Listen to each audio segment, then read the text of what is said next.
Muidugi olid sündmused Tartus tollal suured ja vahvad, aga nende korraldajad, kes sündmuse enda käigus märkamata jäävad, vahest veelgi.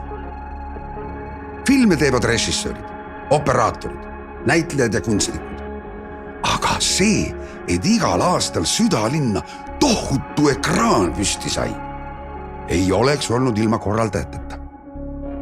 Loomulik tänavapinna Kalle publikutõusu tekitamiseks.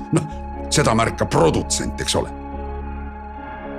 Ning meie võisime omaette laulu jorutada ja vahepeal sattusid siia ju trubaduurid, kes kust, aga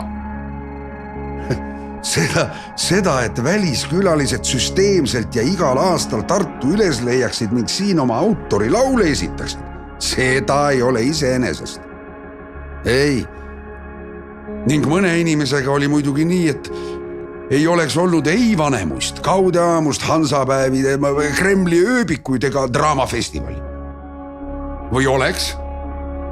Vahest ikka. Aga kindlasti hoopis teistmoodi.